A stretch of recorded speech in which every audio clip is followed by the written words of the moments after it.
O fundo do mar é vasto, escuro e quase congelante e também está cheio de gigantes. Conforme começamos a descer nas profundezas do oceano, primeiro passamos pela zona epipelágica, onde quase toda a vida marinha existe graças à energia penetrante do Sol. Aqui, os animais são coloridos e abundantes. Em seguida, chegamos à zona mesopelágica, também conhecida como zona crepuscular do oceano, onde a luz se torna muito fraca e a fotossíntese se torna impossível. Abaixo de 1000 metros, toda a luz do Sol desaparece e entramos na zona da meia-noite ou zona batipelágica. A única luz que pode ser vista aqui é a bioluminescência que brilha na pele dos lulas ou nas iscas dos peixes pescadores. A pressão aqui é imensa, a temperatura é chocantemente baixa, mas o oceano vai ainda mais fundo. A zona abissopelágica alcança profundidades de até 6.000 metros, com pressão 600 vezes maior do que a do nosso mundo terrestre.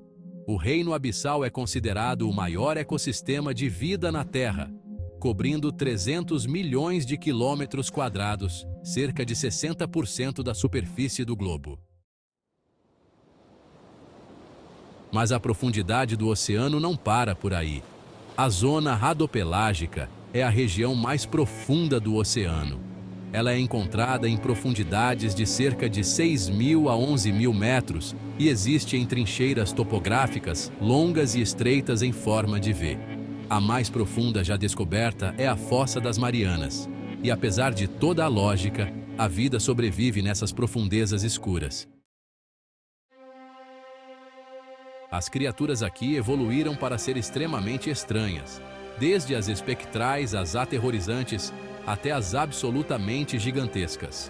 O caranguejo aranha gigante japonês, a água-viva grande vermelha, o peixe remo, a lula gigante, o tubarão da Groenlândia e os isópodes gigantes são todos exemplos de gigantismo das profundezas marinhas. A tendência que os animais das profundezas marinhas têm de serem substancialmente maiores do que seus equivalentes em águas rasas. Em águas intensamente frias e escuras, por que esses leviatãs surgem? É uma coincidência estranha do fundo escuro do mar ou uma característica da vida neste cenário inóspito? Em vez disso, a maioria deles tem que contar com detritos que caem das águas mais rasas, um fenômeno chamado neve marinha. A neve marinha é composta principalmente de plâncton morto, pellets fecais e pedaços de carcaças em decomposição que caem para o fundo do mar como partículas finas. Alguns animais dependem direta e completamente da neve marinha. A lula-vampira, por exemplo, tem adaptações especiais para ajudá-la a capturar e comer melhor as partículas que caem. 2 longos filamentos se estendem de seus corpos para capturar qualquer coisa que passe por eles em seu habitat, a 900 metros de profundidade. A neve marinha é a base para toda a vida nas profundezas, mas não pode sustentar uma grande quantidade de biomassa. O número de criaturas nas profundezas é escasso, e a teia alimentar é tensa. Muitos animais não comem neve marinha diretamente, mas dependem de comer aqueles que comem, e assim, a pressão da predação é extremamente alta. Qualquer pequeno peixe, crustáceo ou cefalópode tem um grande alvo em suas costas de qualquer predador maior. Por esse motivo, tornou-se vantajoso evolutivamente para os animais se livrar desse alvo em suas costas, para fazer a transição de animal presa para um predador de topo. Entra a lula gigante, tanto um ícone quanto um enigma das profundezas. No início do século XXI, a lula gigante permanecia um dos poucos megafaunas existentes que nunca havia sido fotografada viva. O que sabemos sobre a lula gigante vem em grande parte de espécimes que chegaram à costa. Não foi até 2004 que as primeiras fotografias de uma lula gigante viva em seu habitat natural foram tiradas na zona crepuscular, a uma profundidade de cerca de 1000 metros. Embora não saibamos muito sobre essas criaturas misteriosas, sabemos que elas são enormes. O maior indivíduo já encontrado tinha 13 metros de comprimento, o comprimento de um ônibus escolar, e pesava 275 quilos. Comparadas à maioria das lulas, que não tem mais de 60 centímetros de comprimento, essas gigantes são realmente excepcionais. Os cientistas acreditam que, ao ter um tamanho tão tremendo, elas têm poucos predadores, o que lhes permite se alimentar confortavelmente de peixes das profundezas e de outras espécies de lulas, que elas agarram com seus 2 tentáculos extremamente longos. A lula colossal, às vezes chamada de lula antártica, é o maior invertebrado do mundo. Elas são mais curtas em comprimento do que a lula gigante, com apenas 10 metros, mas podem pesar entre 500 e 700 quilos. Escondidas em profundidades superiores a 2000 metros, é fácil imaginar uma criatura tão massiva como um predador de topo agressivo, cortando a água, capturando presas e dominando seus adversários, rasgando barcos à vela, etc. Mas essa lula nos ensina outra coisa sobre os gigantes das profundezas. Eles não são necessariamente a força predatória dominante que imaginamos. Com seu grande tamanho vem outra coisa, um metabolismo extremamente lento. A lula colossal leva algo chamado Lei de Kleiber ao próximo nível. A Lei de Kleiber afirma que o metabolismo não escala linearmente com o tamanho do corpo, como você poderia prever. Um cavalo que pesa 1000 vezes mais que um rato não requer 1000 vezes mais energia. Em vez de o metabolismo escalar linearmente com o tamanho do corpo, ele escala com a massa de um animal ao poder de 3/4. Isso se aplica a toda a vida na Terra, desde baleias azuis até células individuais. Isso é, em grande parte, uma consequência da física e da geometria dos sistemas circulatórios dos animais, da relação entre a área de superfície e o volume de um animal e da natureza fractal dos vasos sanguíneos. Tudo isso significa que quanto maior um animal é, mais eficiente ele é.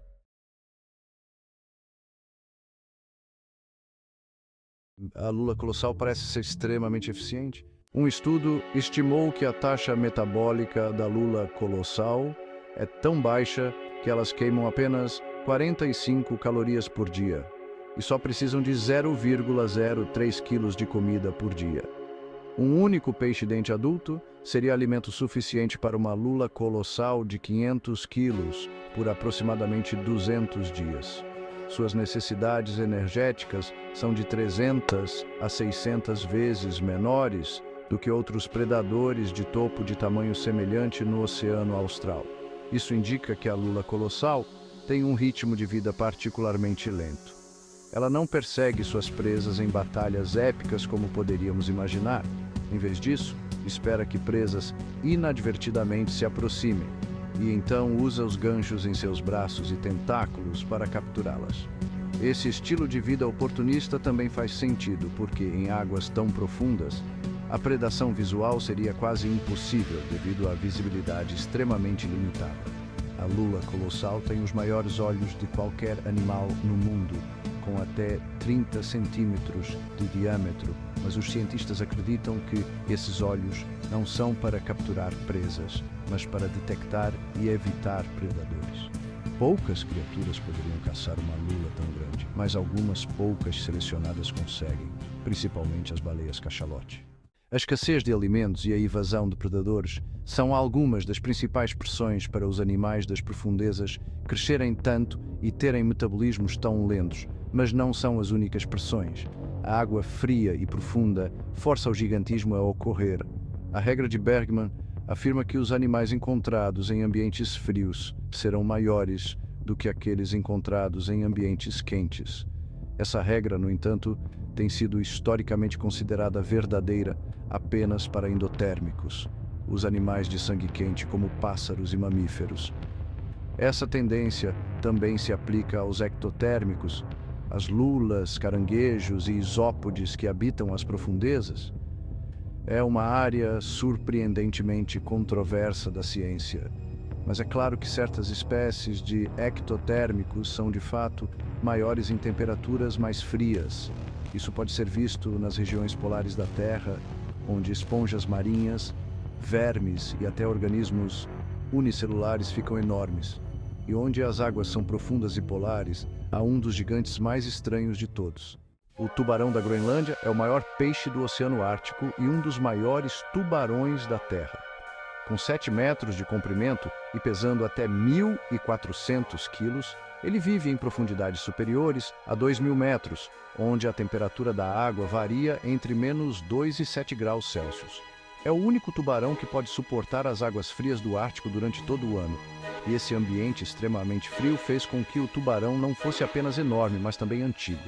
Os tubarões da Groenlândia são os vertebrados mais longevos do mundo, tão antigos que provavelmente existem indivíduos nadando no mar que estavam vivos antes de Cristóvão Colombo viajar para as Américas, antes de Michelangelo pintar a Capela Sistina, enquanto os impérios Azteca e Inca ainda floresciam.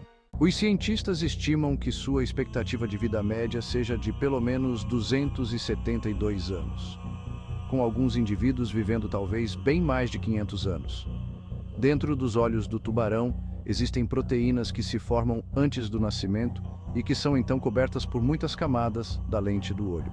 Essas proteínas não se degradam com o tempo, de modo que, ao fazer a datação por carbono delas, os cientistas podem determinar aproximadamente a idade do tubarão. Uma fêmea de 5 metros foi avaliada como tendo entre 272 e 512 anos.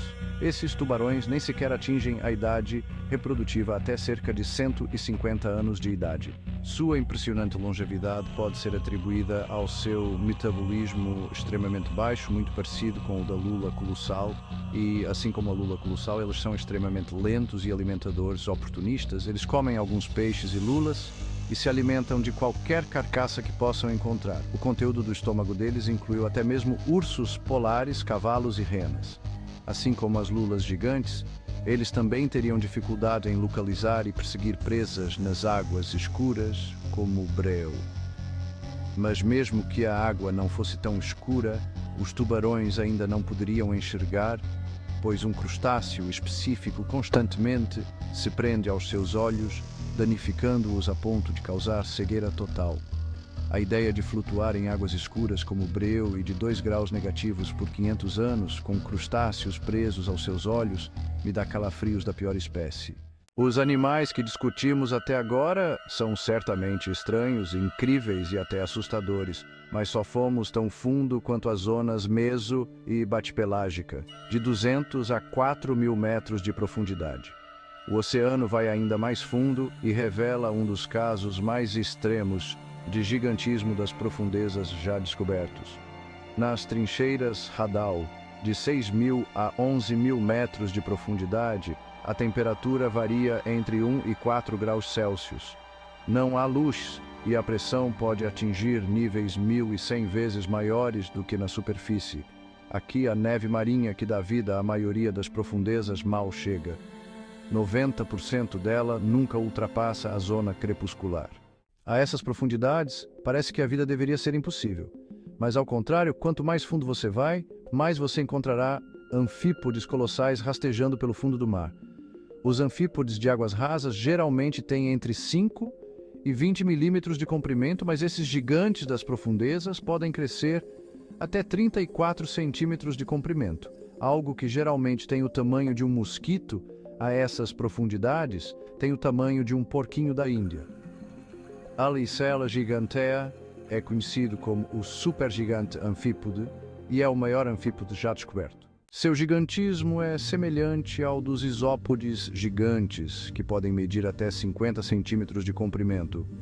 Seus primos tatuzinhos, que você pode encontrar no seu jardim, têm meros 6 milímetros de comprimento. Esses anfípodes e isópodes são necrófagos e detritívoros, comendo qualquer material em decomposição que possam encontrar. E seu grande tamanho corporal pode ajudá-los a armazenar o máximo de comida e energia possível quando eles podem encontrar. Relativamente, quando isópodes gigantes encontram uma fonte de alimento significativa, eles se empanturram ao ponto de comprometer sua capacidade de locomoção. Fazendo isso, eles conseguem sobreviver longos períodos de fome. Isópodes gigantes já foram conhecidos por sobreviver mais de 5 anos sem comida em cativeiro. Seu grande tamanho corporal também lhes permite viajar distâncias maiores em busca de sua próxima refeição. Outro motivo para seu tamanho corporal enorme pode ter a ver com a viscosidade da água a tais profundidades e temperaturas frias. Lá embaixo, a água pareceria mais espessa do que a água na superfície, e um corpo maior pode dar, a esses invertebrados das profundezas, uma vantagem respiratória que os ajuda a superar as forças viscosas maiores na água. Mas mesmo com todos esses fatores, ainda é difícil compreender como pode haver comida suficiente a essas profundidades para sustentar esses gigantes. Mais recentemente, os pesquisadores descobriram que algumas dessas criaturas podem estar se alimentando de uma fonte de alimento totalmente inesperada.